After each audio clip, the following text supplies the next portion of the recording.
Hello and welcome to the next talk of the joint PGRO Syngenta Roadshow 2023. With the overarching theme of resilience for this year's talks, I had to think about what Syngenta provides in this area. And I'm going to talk about two activities really that we have. So I guess part of resilience is to talk about the challenges that we have both, within the environment, regulating products, etc. And I want to talk about how, as Syngenta, we look after products and we try and promote best practice, which is another way of reducing the impact of things like spraying on the environment. Obviously, a kind of easy area for that is to look at application. And also within the industry, so not just from Syngenta's point of view, but across all the manufacturers, we have an initiative now to move towards close transfer. And I'm going to talk a piece about that. So the kind of second area is bringing new products to market. And with the changing environment, with climate change, etc., kind of another place for resilience is trying to maintain and help growers maintain yields. So we're bringing some interesting products to market now, which hopefully fit in this space. And then this really fits with the application and the close transfer thing. But morally, it's correct to reduce operating exposure, to stop splashes and spills through application, to make sure that what we apply goes exactly where it should be. But all of this would be really nice if we can talk to the regulators and see what we're doing, and that in a way help show that we're promoting best practice. This should hopefully have a knock-on effect for maintaining approvals. And then finally, I thought I'd talk about just a few slides about our current portfolio. So to kick off with application and close transfer, when we look at a product and how well a product works, about half of it is in the can. So it's what's in the can, the adjuvants, the product itself, etc. So that's kind of half of the pie. Then the other half is mechanical.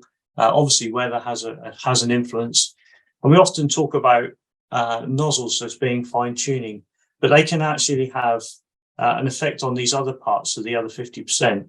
So just to illustrate that, here's a picture from a pre-emergence on an onion field. You can see these yellow stripes. This is a barley cover crop that's been sprayed off. But what's happened here is the onions are on slight beds, and there's been a breeze across from one side, and it's basically taken taken a good proportion of the pre-emergence off this side of the bed. And that, hence all the weeds. But yeah, this side of the bed has had a full application, if not some of the pre-em from the other side. So you can see the weather can have an influence on efficacy also. And this is really about small particles of product getting moved by a breeze, or not in this case, but sometimes even by the turbulence from the sprayer. So Syngenta have a long history of nozzle work, trying to introduce new nozzles, trying to reduce drift and improve the way products are used. So we've gone from 25% drift reduction, and you can see today we're now introducing a 90% drift reduction nozzle. And this is great news because we're putting product exactly where it needs to be, but also we need to think about the efficacy. So it's great to reduce drift, but we also need to make sure that what we're applying still works really well. So this is part of this work at every stage, really, when we're thinking about a new nozzle. So here's a little video just to show a spray that's divided in half. It's got 75% drift reduction on one side and 90% drift reduction on the other. As you can see, as the sprayer goes up the field, there's obviously a light breeze at this time. You can see that this 3D90, so that's the 90% drift reduction nozzle. there's no small portion of spray droplets, but on the 75%, you can see there is a portion of smaller droplets that are wind or turbulence affected.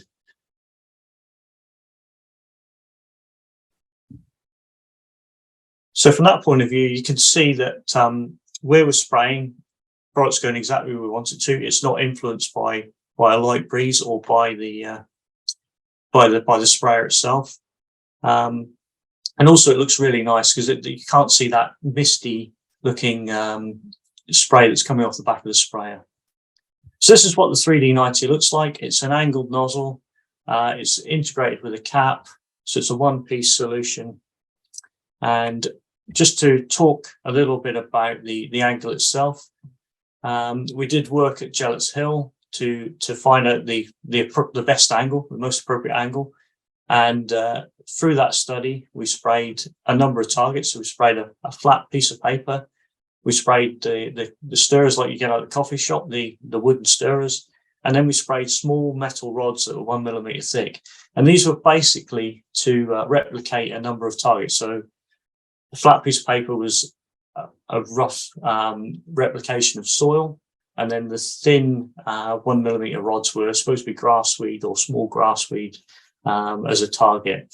You can see on the left-hand picture, we've got a rig here where we can adjust the angle of the nozzle. And then we're spraying over a number of times at different angles to see how much product we get deposited. And the way that we can find out how much deposition we've got of the product is by spraying a fluorescent dye and then washing the different targets. So washing the piece of paper, washing the coffee stirrers, washing the thin metal rods. And then with the washings, put that through a fluorimeter, which looks at how much fluorescent dye there is in the washings. And that gives us a direct kind of measurement of what we've got deposited on the different targets. And here's a graph just to show the results from the coffee stirrer. And you can see along the bottom, we've got the different angles. So we're going from 65 to 0. And there's a sweet spot really at the 55-degree angle. So that's why the new 3D90 nozzle is a 55-degree angle. Now, the recommendation will be to alternate these forward and backwards all the way down the boom. And so that would give you a nice coverage of things like clods, where you've got a kind of maybe a sheltered space at the front and a sheltered space at the back. So just to say that not all drift reduction nozzles are the same. So most times drift reduction is achieved by using air induction, but the 3D90 nozzle isn't an air induction nozzle. And this has the advantage of it being compatible with pulse width modulation.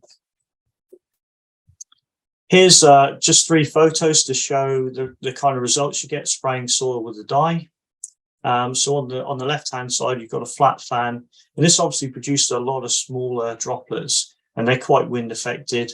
And you can see the circled areas. There's areas where there's not a lot of dye at all. In the middle, we've got a same sort of area sprayed with a 3D90, and you can see on there a really nice even coverage across the whole picture. And now on the right-hand side, there's air induction nozzles. It's a Lekla IDTA. And these are really good nozzles.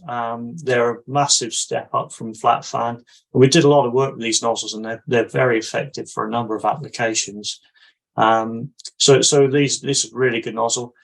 And I wouldn't rush to change, but I think if you are looking to get new nozzles, because these are getting to the end of their life, you might want to consider the 3D90.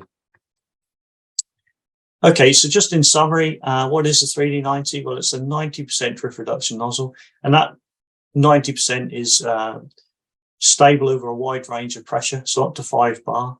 It's got a 55-degree angle, and it's to be alternated backwards and forwards along the spray boom. We've done a number of trials to check efficacy. So even with the 90% drift reduction, we're still getting good efficacy. It's currently available in 05, 06 and 08 sizes, but we're hoping to get 03, 035 and 04 this year. And the recommendations really are, as you've seen from the pictures, really good for pre-em applications. Also quite good for fungicide applications in crops where there's quite a lot of layers of leaves through the crop. It's pulse width modulation compatible, and it comes with the integrated snap lock cap. Okay, so that's all I was going to say about the application piece. I think another important part of application is obviously spraying at the right time. And Syngenta are doing quite a bit of work in the digital world. They're working with things like BYDV Assist and Blightcast, so trying to help growers target application at the best time. And they also have this app called Spray Assist. So Spray Assist will give you a 5-day forecast, and it will tell you when ideal spray opportunities will be over that 5 days, with a much more bigger breakdown of that day. And as you can see, you end up with a what looks like a clock with red for not available spraying or not recommended spraying, amber, and then also green for ideal spraying conditions. And in this app, you can put in what your plan is. So I'm going to spray my field beans with pre-emergence, and it will give you a nozzle recommendation based on the weather. So it's a nice little app. It will give you the spray volume. If you put in the water volume you're spraying at, it will give you forward speed, etc. for that nozzle. So it's a nice app. It's free to download, and hopefully it will be useful to help you plan your workload for the 5 days using the forecast. As I said at the start, there's an initiative across the industry to move into close transfer, and you can see in the bottom here, all the manufacturers are working together. So all the major manufacturers are involved. It's just a group who sit and have agreed on what this should look like, and it's just a cap. So it's Easy Connect is the name of the cap, and this cap will appear on different cans from different manufacturers and allow close transfer of product in the sprayer. And this is what the kind of induction part of it will look like. So it's manufactured by Pentair at the minute, and your can fits on the top. And in the cap itself means that you can transfer product in through the sprayer without unscrewing the cap. And it's, as it said, a close transfer system. So it's essentially resealable, and it's a leak-proof system. So you can use part cans and they reseal themselves. So how does it work? So the picture at the bottom, you put the can on the coupler, you move a lever, the lever pushes up a probe which pushes out the center of the cap, product comes out, and then when you've had enough product, so for a part can, you move the lever back, the probe clicks the center of the cap back in place, and it's sealed, there's no leaks. You can also rinse empty cans on this system as well, just by well, there's another lever basically, so you can rinse your empty cans. So it's a completely closed system. And here's a video just to illustrate how it works compared to using an induction hopper, and hopefully you'll see the difference.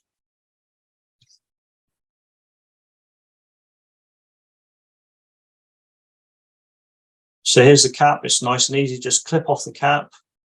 Then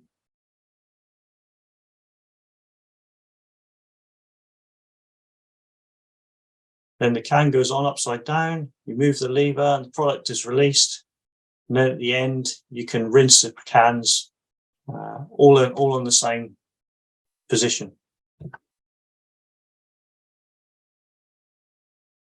So it's fast, it's easier, and it's safer.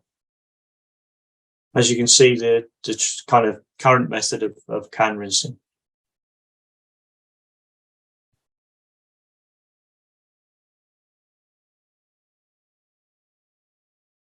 As I said, Easy Connect is just a cap.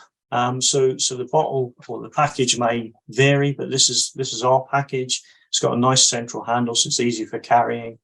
The The can itself will be see-through, so you can see how much product's in it, and the graduations or the measuring up the side would be upside down. So when it's upside down, it's easy to read.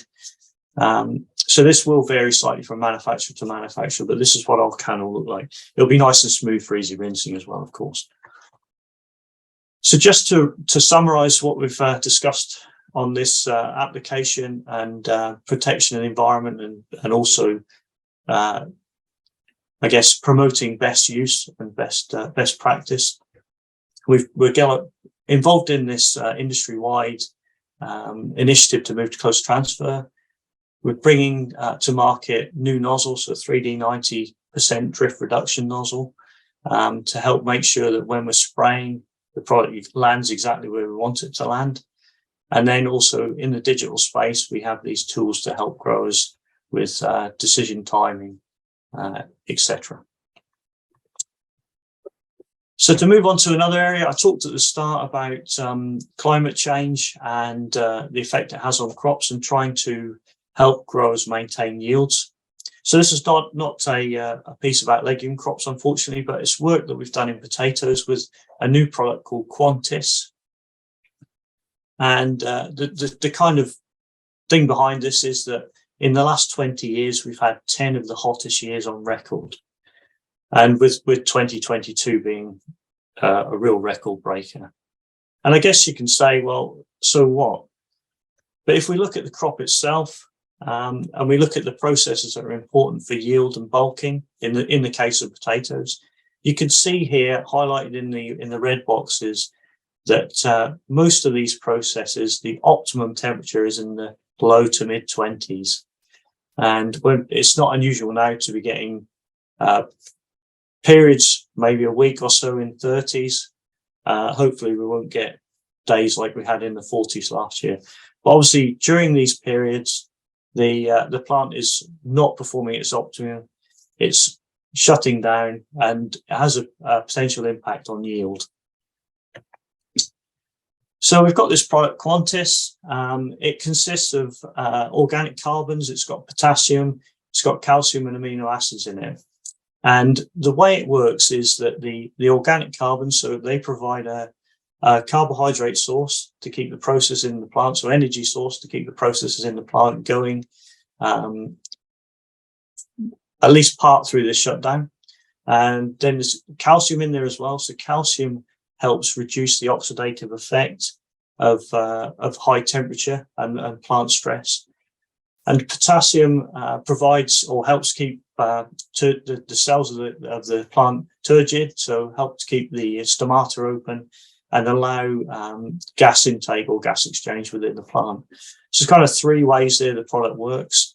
And that's obviously we know it's in the product, we know how it should work. Then the third piece of this is finding out the optimum timing. And I think this is one of the issues we've had with biostimulants in the past. They've often been given to growers or growers have used them and they've had great results with them sometimes, and then other times disappointing results. So needless to say, we've done work with University of Nottingham to find out when the best time to apply this Quantis, to find out when the best time to apply this product was. And the way we looked at it was we stressed plants and applied Quantis in and around these periods of stress. And what we found was application just before stress was the optimum time. So not routinely with fungicides or other applications, specifically timed around these periods of stress or just before these periods of stress. So just to show some data from a trial we had in Scotland, the dotted line shows 25 degrees, and you could see that 2022, there were some significant periods above that 25 degree temperature. So this was done in Fife, near Newport. And you could see kind of three periods here, or three periods where there was temperatures above 25. And when we applied, so first application was applied on 9th of July, second on the 23rd of July. So where the two main periods were, then the third period was on the 7th of August. and it didn't get as hot as predicted. Just to pictorially show what the results look like, the bottom row of trays is the untreated, and then the top row of trays had the 3 applications of Qantas. And hopefully visually you can see that the size of the potatoes are bigger and more evenly graded. And that's also illustrated in the graph at the side. You can see we've got fewer less than 45 millimeter potatoes and more in the 45 to 85 grading. So a nice visual result, and kind of hopefully gives you a bit of a snapshot of how this product works. So in summary, Qantas helps maintain growth through periods of plant stress. The next part of this will be to help growers decide when to use it.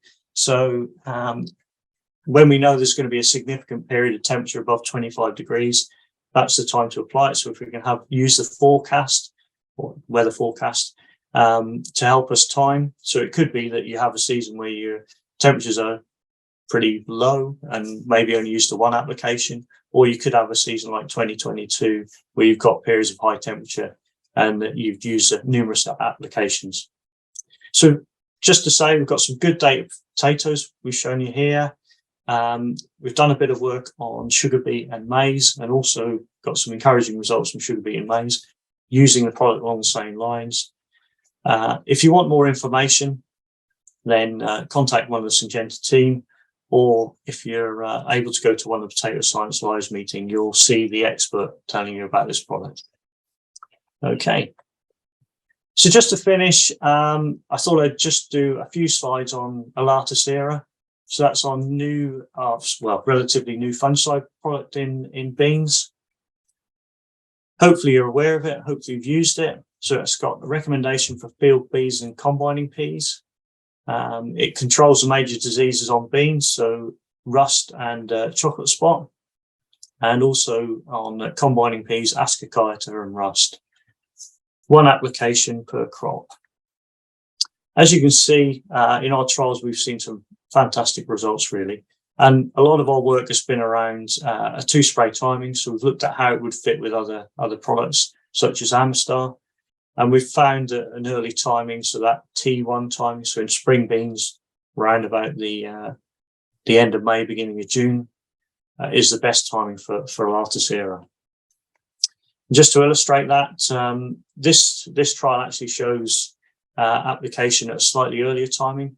We've worked with applying it at T2, so around the end of June, beginning of July, T1 early June, and then we looked at a slightly earlier timing of kind of mid-May, early May timing.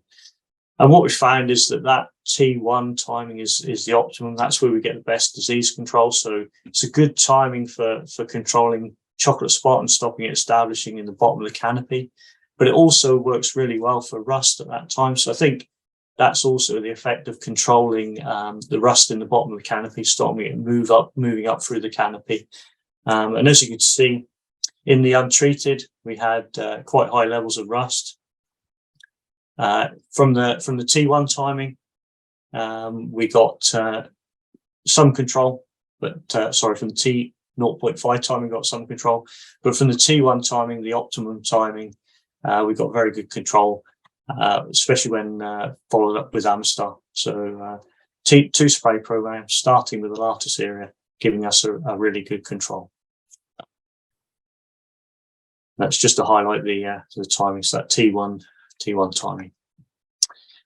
We struggled a bit for chocolate spot data, to be honest, but in 2021 we had a nice trial with good levels of chocolate spot. As you can see, the untreated was severely affected at this assessment time, and the kind of purpley bars show Alata Sera applied at different rates, followed by Amistar again. And you can see a nice dose response here. So we go from 0.4 of a litre to half a litre to 0.66, a nice dose response, illustrating that where you have chocolate spot and you're concerned about chocolate spot, using at least half a litre to 0.6 will give you good control. And this is a control well in comparison with competitors. So we've got Signum here at 3/4 kilo and Signum followed by Custodia. So you can see this 0.66 is giving excellent control of chocolate spot. And just to illustrate the timing really, so round at early flowering to 40% flowering time. So depending on the crop, whether it's winter beans will be more like mid-May, but spring beans will be towards the end of May, beginning of June. So that's timing for Alatacera, and then following with Amistar 3 to 4 weeks later provides a really robust program for disease control in beans. To move on to combining peas, we haven't managed to create a great lot of data on Ascochyta and rust. We know it's going to be strong on rust, but we did trials in 2022 and we had high levels of powdery mildew. So just a little bit of data here. So you can see in the untreated, we're up around the 35% of leaf area infected with powdery mildew, and quite a flat response really from using Alatacera. So between the 0.4, 0.5, giving very good control of powdery mildew. Okay, so just to summarize, outstanding product for control of disease in beans. We've seen excellent efficacy in both winter and spring beans.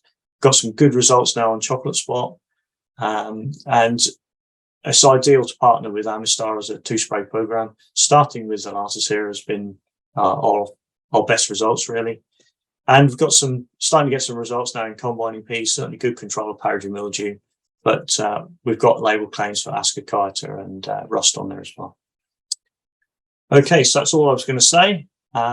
If there's any questions, there's my contact details on there. Probably best to email me, and I'll get back to you when I can. But please feel free to email me, and I'll get back to you. Thank you very much.